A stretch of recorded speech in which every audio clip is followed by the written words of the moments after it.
Bismillahirrahmanirrahim. Assalamualaikum warahmatullahi wabarakatuh. Waalaikumsalam warahmatullahi wabarakatuh. Bismillah, alhamdulillah nahmaduhu wa nasta'inuhu wa nastaghfiruh wa na'udzu billahi min shururi anfusina wa sayyiati a'malina may yahdihillahu fala mudilla lahu wa may yudlil fala hadiya lahu. Asyhadu an la ilaha illallah wa asyhadu anna Muhammadan abduhu wa rasuluh. Allahumma shalli wa sallim ala sayyidina Muhammadin wa ala alihi wa sahbihi ajma'in. Rabbi ishrah li sadri wa yassir li amri wa hlul 'uqdatam min lisani yafqahu qawli. Amma ba'd. Qala Allah ta'ala fi kitabil karim wa huwa asdaqul qailin. A'udzu billahi samil 'alim minasy syaithanir rajim. Bismillahirrahmanirrahim. Ya ayyuhalladzina amanu taqullaha haqqa tuqatih wa la tamutunna illa wa antum muslimun. Shadaqallahul azim wa shadaqa rasuluhul karim wa nahnu ala dzalika minasyahidin walhamdulillahi rabbil alamin.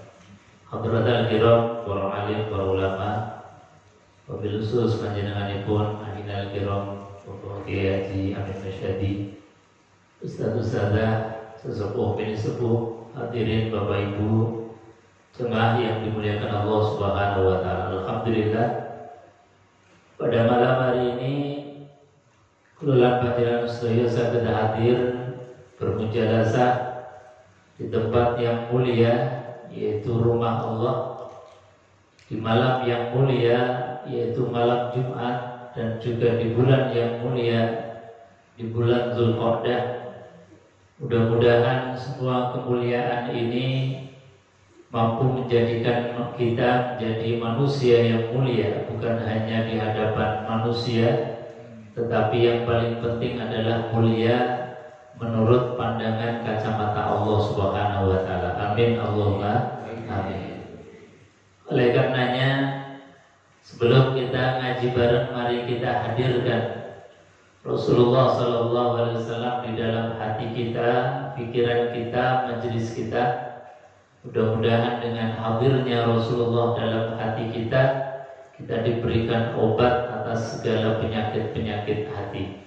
Mari kita bersalawat dengan baca salawat tibil qulub bersama-sama. Allahumma sholli ala sayyidina Muhammadin tibbil qulubi wa dawaiha wa afiyatil abdani wa shifaiha wa nuril absari wa fiyaiha wa ala alihi wa sahbihi wa sallim. Allahumma salli ala sayyidina Muhammadin tibbil qulubi wa dawaiha wa afiyatil abdani wa shifaiha wa nuril absari wa fiyaiha wa ala alihi wa sahbihi wa sallim. Allahumma shalli ala Muhammad. Bapak Ibu hadirin jemaah yang dimuliakan Allah, dalam selawat tadi disebutkan bahwasanya baginda Rasulullah itu adalah tibbil qulub, dokternya hati kita, sekaligus wadawaiha, obatnya hati. Jadi sudah lengkap. Nabi itu ya dokter, ya sekaligus sebagai obat. Maka ketika kita hadirkan baginda Rasulullah SAW dalam hati kita, dalam pikiran kita, dalam majelis kita, insya Allah kita keluar dari majelis ini diberikan qalbun salim, hati yang sehat, hati yang selamat. Amin Allahumma amin. Bapak Ibu hadirin jemaah yang dimuliakan Allah Subhanahu wa taala. Alhamdulillah kita berada di bulan yang mulia. Disebutkan oleh baginda Rasulullah SAW dan juga disebutkan di dalam Al-Quran bahwa Allah itu membuat bulan dalam satu tahunnya berapa bulan Pak? 12 bulan. Minha arba'atun hurum. Di antara 12 bulan itu ada yang disebut sebagai bulan haram, bulan yang dimuliakan Allah Subhanahu wa taala. Maka inilah yang kemudian para sahabat bertanya kepada Rasulullah SAW. Ini saking luar biasanya sahabat terhadap apapun yang beliau ini akan lakukan, ini senantiasa ditanyakan kepada baginda Rasulullah SAW. Jadi rasanya tidak marah kalau belum ditanyakan kepada Kanjeng Nabi apapun. Misalnya ada sahabat yang punya banyak uang, ketika mau bersedekah itu rasanya belum marah kalau belum ditanyakan tentang ilmunya sedekah. Maka di dalam Quran direkam pertanyaannya para sahabat, yas'alunaka madza yunfiqun. Wahai Rasulullah, bagaimana kami ini berinfak? Jadi punya harta, punya uang, ketika mau berinfak sebelum ditanyakan kepada Rasulullah, ini rasanya belum mantap. Ketika para sahabat dulu sebelum khamr, sebelum minum-minuman keras itu dilarang, diharamkan secara permanen, itu kan sahabat biasa. Jadi kalau mau perang itu ngombe-ngombe dulu, ngefly dulu. Supaya apa?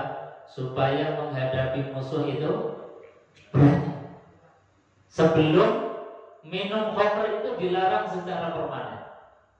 Makanya kemudian ditanyakan kepada Rasulullah SAW, langsung jawabannya turun dengan ayat yas'alunaka 'anil khamri wal maisir qul fihima ismun kabir wa manafi'u linnas wa ismuhuma akbaru min naf'ihima. Jadi ditanyakan apapun itu kepada Rasulullah, jawabannya langsung dari Allah turun ayat. Yas'alunaka 'anil khamri wal maisir. Mereka para sahabat bertanya tentang khamr dan perjudian. Qul fihima ismun kabir. Maka langsung dijawab oleh Allah, keduanya khamr maupun perjudian itu dosanya besar. Wa manafi'u linnas. Tetapi Quran juga sangat-sangat fair. Fairnya apa?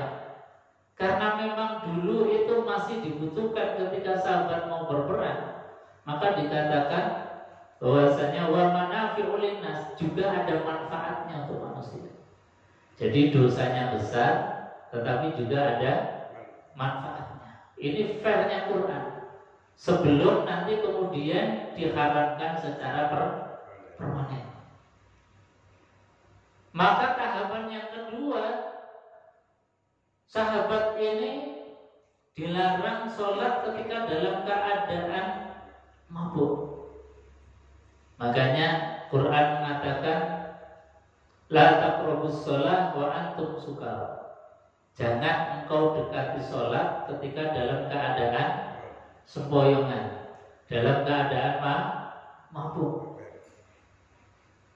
Jadi Quran itu seolah awalnya itu masih membolehkan, tapi kamu nanti kalau mau sholat berhenti dulu, jangan ngefly. Baru kemudian kemudian secara permanen innamal khamru wal maisiru wal ansabu wal azlam rijzum min amalis syaitan. Nah, setelah ayat ini turun kemudian permanen hukumnya. Pokoknya baik mau perang mau dalam keadaan apapun yang namanya haram ya tetap haram. Enggak boleh. Ini ditanyakan kepada Rasulullah SAW. Yang punya anak yatim itu juga ditanyakan kepada Rasulullah. Yas'alunaka 'anil yatama qul islahul lahum khair. Yang mereka kemudian pengen ngerti tentang ruh, ditanyakan juga kepada Rasulullah SAW. Yas'alunaka 'anil ruh qulir ruh min amri rabbi. Mereka bertanya tentang janjinya ruh niku kados napa. Maka langsung dijawab oleh Allah, gak usah mikirin ruh. Karena apa? Ar-ruh min amri rabbi. Ruh ini perkara urusannya Pangeran Gusti Allah Subhanahu wa taala. Jadi kita gak usah macam-macam mikirin ruh kita ini seperti apa. Pokoknya kita percaya kita hidup itu berarti ada setrumnya, ada ruhnya dari Allah Subhanahu wa taala. Jadi Bapak Ibu hadirin jemaah yang dimuliakan Allah, para sahabat terhadap ilmu itu sangat rakus sekali. Sebelum ditanyakan kepada Rasulullah rasanya belum mantap. Nah, ini menjadi pelajaran bagi kita. Kita ini hendaknya dalam hal apapun itu kalau belum mantap tanyakan. Maka Quran mengatakan fas'alu ahla dzikr in kuntum la ta'lamun. Bertanyalah kepada yang lebih tahu, ahli zikr in kuntum la ta'lamun, kalau kalian ini enggak paham. Maka kita misalnya mau sholat yang benar, tanya sama ustaz. Di sini ada Ustaz Haji Amin Masyadi, tanya sholat bagaimana sholat yang baik, yang benar sesuai dengan syarat dan rukunnya. Kita mau pergi umrah, pergi haji misalnya, tanya bagaimana haji sesuai dengan tuntunan baginda Rasulullah SAW. Kita mau sedekah, tanya. Karena apa? Jangan-jangan sedekah yang kita keluarkan kemudian batal karena kita tidak punya ilmunya. Termasuk ketika masuk bulan Zulhijjah, Zulhijjah, mereka tanya kepada Rasulullah SAW, Yas'alunaka 'anil syahril haram. Mereka bertanya tentang bulan-bulan yang ditetapkan oleh Allah Subhanahu wa taala sebagai Ashhurul Hurum, bulan yang mulia. Apa itu? Kata baginda Rasulullah SAW dan disebutkan di dalam Al-Qur'anul Karim, Ashhurul Hurum itu satu adalah bulan Zulqa'dah, bulan sekarang. Kemudian bulan Zulhijjah, bulan besok, bulan haji. Kemudian bulan Muharram, bulan berikutnya. Ini 3 bulan berturut-turut disebut sebagai Ashhurul Hurum. Yang melompat itu satu, yaitu bulan Rajab. Ashhurul Hurum ini dari dulu sudah terkenal dan dikenal oleh masyarakat Arab karena apa? Karena di Ashhurul Hurum ini Allah Subhanahu wa taala di dalam rangka menjaga eksistensi manusia, keberadaan manusia agar tidak punah. Sebab apa? Nuhun sewu, tradisi orang Arab dulu itu senengnya gegeran. Dilo-dilo gegeran. Dilo-dilo perang. Ada masalah sedikit safkud dima, darah ditumpahkan. Ada masalah sedikit orang dibunuh. Ini biasa. Budaya Arab safkud dima itu ya sudah, itu langganan. Makanya kalau Allah kemudian tidak turun tangan menjaga ini, Bisa-bisa manusia itu sudah punah. Karena apa? Karena manusia itu senangnya safkud dima, menumpahkan darah. Jangankan dengan orang lain, dengan saudaranya sendiri pun gampang untuk menumpahkan darah. Contohnya siapa? Qabil dan Habil. Goro-goro diperintahkan oleh Allah Subhanahu wa taala untuk kurban. Disuruh untuk kurban, yang satunya kurbannya ini dengan ikhlas, sungguh-sungguh sesuai dengan perintah, dan betul-betul kurbannya itu memang luar biasa, tidak tanggung-tanggung. Yang satunya ini kurbannya asal-asalan. Maka kata Allah, fatuqbila min ahadihima walam yutaqabbal minal akhar. Satu diterima kurbannya karena apa? Karena ikhlas, karena bagus. Yang satu ini karena kurbannya asal-asalan, ditolak oleh Allah Subhanahu wa taala. Karena ditolak oleh Allah, kemudian muncul iri dengki. Akhirnya apa? Satunya ini kemudian dibunuh hanya karena iri dengki. Jadi iri dengki, hasud itu memang penyakit gawan bayinya menungso. Jadi sejak dulu anak cucunya Adam itu sudah terjangkit penyakit yang namanya hasud. Jadi penyakit hasud ini penyakit yang bahaya. Kalau iri dengki nggak diobati, ini bisa-bisa muncul penyakit hasud sampai kemudian safkud dima, menumpahkan darah. Saudaranya sendiri hanya karena iri dengki hasud tadi sampai pertumpahan darah. Dan ini menjadi tradisi-tradisi berikutnya. Makanya ketika Allah Subhanahu wa taala ingin menurunkan manusia di muka bumi ini sebagai khalifah, sempat dipertanyakan, disomasi oleh malaikat. Jadi malaikat itu pernah nyomasi, mempertanyakan apa yang dilakukan oleh Allah Subhanahu wa taala. Wa idz qala rabbuka lil malaikati inni ja'ilun fil ardi khalifah. Kata Allah, wahai malaikat, aku akan menjadikan manusia ini sebagai khalifah, penggantiku di dunia, penggantiku di bumi. Maka apa kata malaikat? Apakah engkau akan menjadikan manusia itu yang kebiasaannya safkud dima menjadi seorang khalifah? Jadi ini disoal oleh malaikat. Karena memang gawan bayinya manusia itu sekali lagi punya banyak penyakit hati. Punya banyak penyakit hati. Salah satu di antaranya adalah iri, dengki, hasud. Dan hasud ini yang menjadikan seringkali kemudian orang ini bertengkar, ribut, gigir-gigiran, peperangan, sampai membunuh.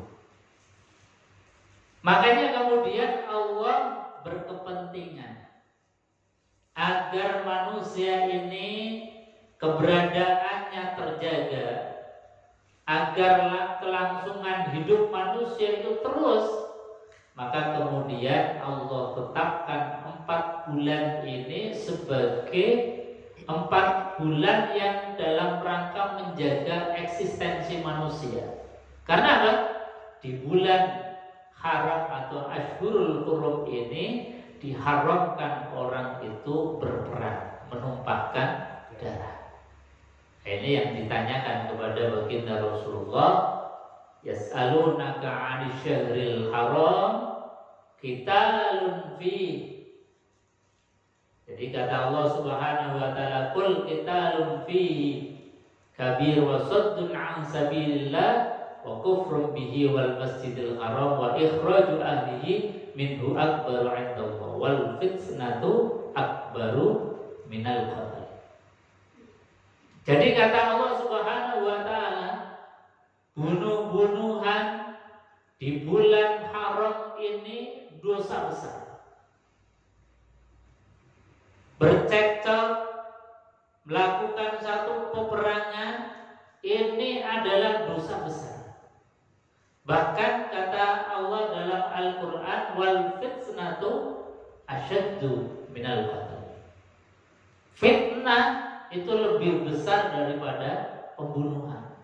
Maka saling caci, saling fitnah di bulan-bulan haram ini harusnya kita mulai gencatan senjata. Berhenti dulu lah di 4 bulan. Kalau di bulan yang lain ya mungkin monggo saja. Tapi jaga betul di bulan-bulan hurum. Karena apa? Allah melipat gandakan ketika kita bisa menjadi orang baik, pahalanya dilipat gandakan. Ketika kita tidak bisa menjaga kebaikan kita, yang keluar adalah perbuatan buruk, ucapan buruk, caci maki, bahkan sampai peperangan dan safkur dima, maka dosanya pun dilipat gandakan oleh Allah Subhanahu wa ta'ala. Ini makanya kita harus hati-hati tentang apa yang disebut sebagai penyakit hasad. Makanya ada dalam surat itu doa agar kita dijauhkan dari bahayanya sifat hasud. Kita diberikan oleh Allah satu imunitas. Kita diberikan oleh Allah Subhanahu wa ta'ala vaksin dari virus bahayanya penyakit hasud. Kita diberikan surat Qul a'udzu birabbil falaq min syarri ma khalaq wa min syarri ghasiqin idza waqab wa min syarri nafatsati fil 'uqad wa min syarri hasidin idza hasad. Ini vaksin, ini antivirus penyakit hasud. Karena hasud sekali lagi tiap orang itu punya potensi menghasudi orang dan potensi dihasudi oleh orang lain. Makanya surat ini adalah surat yang tidak pernah lupa untuk dibaca oleh baginda Rasulullah SAW. Nabi kalau menjelang tidur tidak pernah absen dari membaca surat ini. Dalam sebuah hadis disebutkan Nabi ketika sudah berada di tempat pembaringan beliau, itu beliau senantiasa membaca. Jadi Nabi itu diriwayatkan dalam hadis yang disampaikan oleh Aisyah Ummul Mukminin, itu Nabi jama'a kafai. Jadi dua telapak tangannya ini dikumpulkan. Kalau sudah mapan sare, itu kedua telapaknya itu dikumpulkan. Jama'a kafai. Kemudian apa? Summa qara'a suratul Ikhlas. Dibacakan surat Al-Ikhlas. Al-Ikhlas ini kenapa? Qul huwallahu ahad, Allahus samad, lam yalid wa lam yulad wa lam yakul lahu kufuwan ahad. Summa qara'a ta'awudzatain. Dibacakan surat ta'awudzatain, dua surat perlindungan, dua surat yang menjadi tameng dan vaksin kita, yaitu apa? Surat Al-Falaq dan surat An-Nas. Jadi dibacakan Qulhu, dibacakan surat Al-Falaq, dibacakan surat An-Nas.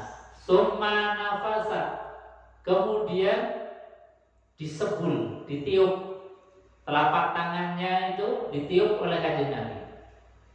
Setelah ditiup summa masaha, habis itu diusapkan ke semua tubuh yang bisa dijangkau oleh Kanjeng Nabi. Salah samarat, dilakukan 3 kali. Setelah diusap, jama'a kafaihi, dikumpulkan lagi telapak tangan beliau, dibacakan lagi surat Al-Ikhlas, Al-Falaq, An-Nas, kemudian ditiup, diusapkan lagi, dibaca lagi surat Al-Ikhlas, Al-Falaq, An-Nas, ditiup, diusapkan lagi. Itu Kanjeng Nabi diriwayatkan oleh Aisyah Ummul Mukminin istri beliau tidak pernah meninggalkan sama sekali. Artinya apa? Rutin setiap hari. Bahkan kata Aisyah, sampai pun ketika baginda Nabi Shallallahu Alaihi Wasallam dalam keadaan sakit, yang sakitnya itu menjadi lantaran wasilah beliau meninggal dunia, Nabi Shallallahu Alaihi Wasallam tidak bisa melakukannya, maka Aisyah kemudian yang menggantikan. Aisyah memakai asto tangan mulianya Kanjeng Nabi, bukan menggunakan tangan beliau Aisyah. Kenapa? Karena para ulama memberikan penjelasan karena tangannya Nabi lebih mulia, lebih afdal, maka tetap menggunakan tangannya Kanjeng Nabi.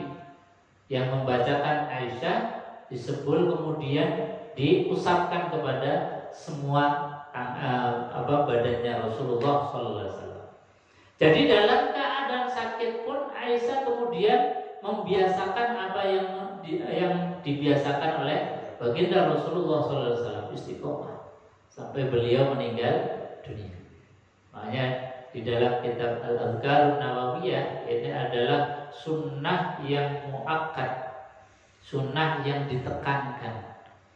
Karena baginda Nabi Shallallahu Alaihi Wasallam hampir-hampir tidak pernah meninggalkan amalan ini. Di antara fadilah dan keutamaannya, kata Al-Imam An-Nawawi, adalah badan kita, kulit kita yang tersentuh oleh usapan dari doa yang kita baca, yang kita panjatkan kepada Allah Subhanahu wa Ta'ala, tidak akan pernah tersentuh panasnya api neraka. Itu diantara fadilah keutamanya.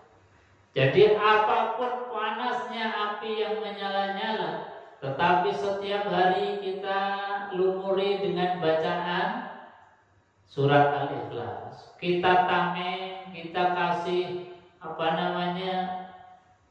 penutup, dan penutupnya adalah Quran. Penutupnya adalah kalamullah. Artinya apa? Setiap ujung dari rambut kita sampai ujung kaki kita, itu Quran yang menjadi tamengnya panas api neraka. Ini di antara fadilahnya.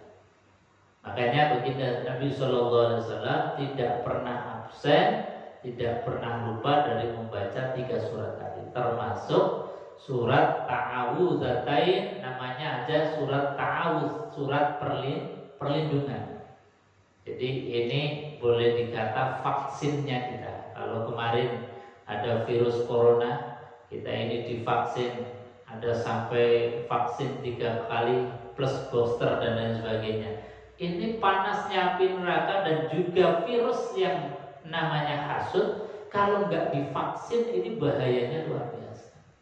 Makanya tiap hari kita vaksin dengan membaca Qul a'udzu birabbil falaq min syarri ma khalaq wa min syarri ghasiqin idza waqab wa min syarri naffatsati fil 'uqad wa min syarri hasidin idza hasad. Ya Allah, aku berlindung dari orang-orang yang hasud kepadaku. Karena hasud tadi ini bahayanya bisa sampai membahayakan jiwa kita. Hadirin jemaah yang dimuliakan Allah. Makanya tadi Allah Subhanahu wa Ta'ala untuk menjaga eksistensi manusia, peradaban umat manusia, akhirnya menetapkan 4 bulan itu sebagai Ashhurul Hurum. Makanya orang-orang dulu sebelum Quran ini turun, itu kalau masuk bulan Dzulqa'dah yang awalnya perang itu gencatan senjata. Yang awalnya cekcokan itu berhenti dulu. Orang kata nanti di bulan Safar itu mulai perang lagi. Di bulan-bulan yang bulan haram atau Ashhurul Hurum itu mereka perang lagi. Tapi kalau sudah masuk bulan Dzulqa'dah, Dzulhijjah, Muharram, nanti nanti di Rojab itu mereka ketika dalam keadaan perang gencatan. Artinya apa? Bahwa Allah betul-betul menjaga eksistensi kita, peradaban umat manusia jangan sampai punah. Maka alhamdulillah kita berada di bulan Zulqa'dah yang sebentar lagi kita masuk bulan Zulhijjah, bulan di mana kita diperintahkan oleh Allah di dalam Al-Qur'anul Karim, qul sadaqallahu fattabi'u millata Ibrahim hanifan. Kata Allah, qul, katakanlah wahai Muhammad, sadaqallah, maha benar Allah. Ketika Allah menceritakan apapun itu ceritanya bukan cerita fiksi, bukan cerita hoax atau bohong-bohongan, tetapi cerita yang diangkat di dalam Al-Quran adalah sadaqallah, maha benar Allah. Semuanya benar cerita. Allah cerita tentang Nabiullah Ibrahim, maka ceritanya ini faktual, nyata, pernah ada. Maka Allah perintahkan fattabi'u millata Ibrahim. Wahai Muhammad, ikutilah millah Ibrahim, agama Nabiullah Ibrahim. Kenapa disuruh mengikuti Nabiullah Ibrahim? Karena Ibrahim itu dalam hidupnya itu hanifah, lurus, nggak melenceng-melenceng. Di antara lurusnya Nabiullah Ibrahim itu sejak kecil, remaja, dewasa sampai meninggal dunia itu konsisten lurus di dalam menjaga tauhid la ilaha illallah. Nabi Ibrahim remaja karena bapaknya namanya Azar, itu seorang produsen pembuat patung berhala terbesar di seantero Arab. Ini Azar. Ada yang mengatakan bahwa Azar itu bapaknya, ada yang mengatakan itu pamannya. Sebab Abun itu kadang diartikan sebagai bapak, kadang diartikan sebagai paman. Nah, Azar sebagai produsen daripada patung berhala, maka Ibrahim remaja ini disuruh untuk menjadi sales, menjualkan patung-patungnya. Ya, karena ini perintahnya orang tua, tetap dilaksanakan oleh Ibrahim.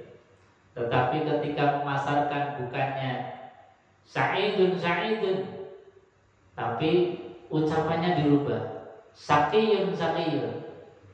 Kalau orang menjual itu kan pengennya laris, pengennya dagangannya laku, laris. Tapi ini justru Ibrahim tidak menolak perintahnya orang tua, tetapi ketika memasarkan ini supaya tidak ada yang membeli. Jadi luar biasanya Ibrahim, perintahnya orang tua tetap dilaksanakan, tetapi dalam rangka menjaga tauhid supaya patung ini tidak dijadikan sebagai sarana sesembahan. Beliau mengatakan sakiyun, orang yang membeli patung ini akan celaka. Kira-kira kalau model begitu payu gak? Gak payu. Dan ini kemudian dilakukan terus-menerus. Ini Ibrahim remaja. Ketika remaja pun Nabi Ibrahim ini pernah mematahkan patung-patung yang ada di kuil-kuil tempat ibadah mereka. Jadi dalam keadaan sepi, Ibrahim menyelinap masuk ke dalam, kemudian patung-patung kecil itu semuanya dihancurkan, disisakan patung yang paling besar. Kemudian kapaknya ditaruh di leher patung yang paling besar.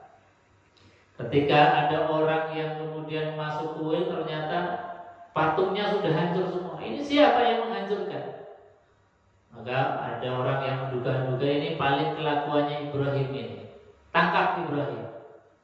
Maka Ibrahim dengan bahasa diplomasi, ketika ditanya, Ibrahim, kamu yang menghancurkan patung-patung ini? Ibrahim tidak menjawab iya atau tidak. Tapi dengan bahasa diplomasi mengatakan bahwasanya tanyakan saja pada patung yang paling besar yang bawa kapak. Karena memang kapaknya ada di patung yang paling besar. Maka orang-orang mengatakan, gila ya Ibrahim, patung ini gak bisa apa-apa. Patung ini gak mungkin menghancurkan patung-patung yang kecil. Nabi Ibrahim baru masuk dakwahnya. Kenapa sesuatu yang gak bisa apa-apa kalian sembah? Maka yang gila itu sebetulnya kamu apa aku?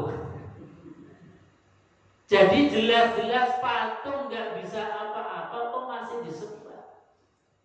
Ini sebetulnya kalau orang saat itu yang mendengar, kalau hatinya ini sehat, bersih, insya Allah iman. Tapi karena orang sudah kadung marah, hasud, iri, dengki, ya akhirnya meskipun yang dikatakan Ibrahim benar, karena ada penyakit hasud, kebenaran tidak masuk ke dalam hati mereka. Akhirnya mereka dalam keadaan marah, Ibrahim ditangkap, ditaruh di lapangan. Kemudian kayu bakar dikumpulkan, kemudian Nabi Ibrahim ditaruh di tengahnya, dibakarlah kayu bakar itu. Walhasil Ibrahim itu dibakar di tengah-tengah bara api yang luar biasa. Tapi karena Ibrahim ini adalah Khalilullah, kekasih Allah, ya narukuni berdawa salam. Wahai api, kamu yang punya sifat panas, tetapi sekarang jadilah kamu menjadi dingin. Ini perintahnya Allah. Kalau Allah sudah memerintahkan, apapun yang panas bisa jadi dingin, yang dingin bisa jadi panas. Karena apa? Idza arada syai'an ayyaqula lahu kun fayakun. Jadi Allah itu bisa berkehendak apa saja. Walhasil Nabiullah Ibrahim kemudian selamat. Nah, ini Ibrahim dalam keadaan remaja malah berdakwah tauhid dengan luar biasa. Sampai-sampai ketika Nabiullah Ibrahim alaihissalatu wassalam ini sudah dalam keadaan sepuh, tetap mendidik bertauhid, wasiat terus-menerus. Ini yang direkam di dalam Al-Quran. Wa wassa biha Ibrahim banihi wa Yaqub ya baniya, duhai anakku, innallaha astafa, sesungguhnya Allah telah memilihkan lakum untuk kalian ad-din, yaitu agama. Apa yang dinasihatkan, diwasiatkan oleh Nabiullah Ibrahim, fala tamutunna illa wa antum muslimun. Duhai anakku, jangan sekali-kali meninggal dunia kecuali meninggal dalam keadaan muslim, meninggal dalam keadaan bisa mengucapkan kalimat la ilaha illallah. Maka kalimat la ilaha illallah di ujung akhir hayat kita ini menjadi cita-cita kita. Kelihatannya sepele. Nanti kalau mau meninggal dunia tak mengucapkan kalimat la ilaha illallah. Gak semudah itu. Ternyata apapun itu tergantung kebiasaan. Jadi kalau kita ini kebiasaannya malam Jumat setiap hari tahlilan la ilaha illallah, ya insya Allah ketika dalam keadaan nazar pun mudah untuk mengucapkan kalimat la ilaha illallah. Ini kebiasaan. Maka berbicara kebiasaan, saya punya cerita. Tanggal 15 Syawal kemarin itu Abah Kawulo Haji Tafsir Abdul Jalil itu dipundhut, innalillah wa inna ilaihi raji'un, meninggal dunia malam Rabu. Itu Selasa pagi kira-kira jam 8 jam 9 itu masih minta kepada ibu, minta diambilkan kitab Tafsir Jalalain. Jadi minta diambilkan kitab Tafsir Jalalain. Padahal beliau per bulan Rajab itu ditakdir oleh Allah sudah nggak bisa melihat sama sekali. Mau dioperasi, dokternya sudah mengatakan nggak usah saja karena memang usianya sudah sepuh. Tapi masih minta diambilkan kitab Tafsir Jalalain. Dan Dibaca sesuai dengan mungkin memori beliau, ya, yang paling ingat, yang mendengarkan ibu. Kemudian habis maghrib sampai habis isya, itu teman saya datang, teman kuliah, karena mungkin pas Syawal atau Lebaran belum sempat sowan, itu dilelah datang kemudian abah itu lalaran kitab tauhid yang paling kecil yang biasa diajarkan di madrasah-madrasah diniyah. Namanya kitab Aqidatul Awam. Mungkin Bapak Ibu pernah dengar kitab Aqidatul Awam yang mengajarkan sifat-sifat Allah, sifat-sifat Nabi, nama malaikat, nama-nama Nabi.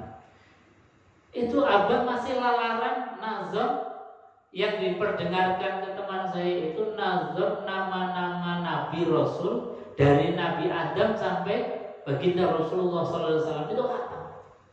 Yang kira-kira mungkin antara setengah jam atau 1 jam. Setelahnya itu beliau kemudian kepundut. Artinya apa? Saya ingin menyampaikan bahwa apapun itu tergantung kebiasaan. Abah kaulah biasanya ngaji, biasanya ngajar tafsir Jalalain dan sebagainya. Dilalah pas mau kepundut pun masih keingat, pengen ngajar, pengen pengajian, pengennya ngaji terus. Ini menjadi pelajaran bagi kita bahwa keinginan kita mengakhiri hidup kita dengan ucapan La ilaha illallah tidak semudah dengan apa yang kita harapkan, kecuali kita membiasakan diri. Gak pernah kering lisan kita, tenggorokan kita dari kalimat La ilaha illallah. Makanya alhamdulillah kita punya guru-guru yang membimbing kita, membiasakan. Orang datang malam Jumat, kita paksakan untuk hadir, tahlilan, membiasakan kalimat tauhid jangan lepas daripada lisan kita. Insya Allah yang hadir di majelis ini semuanya ini dimudahkan oleh Allah di akhir hidupnya untuk mengucapkan kalimat tauhid La ilaha illallah Muhammadur Rasulullah. Bapak Ibu hadirin jemaah yang dimuliakan Allah, mudah-mudahan ada manfaatnya. Mari kita tutup majelis ini dengan doa bermunajat kepada Allah Subhanahu wa taala.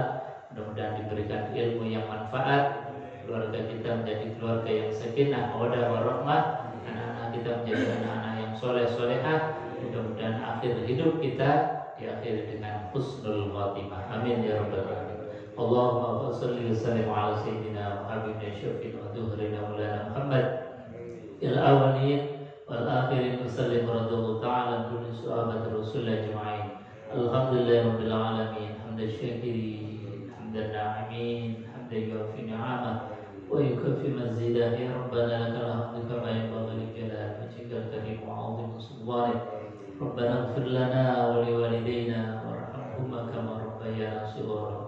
ولجميع المسلمين والمسلمات والمؤمنين والمؤمنات الأحياء منهم والأموات. ربنا هب لنا من أزواجنا وذرياتنا قرة أعين واجعلنا للمتقين إماما.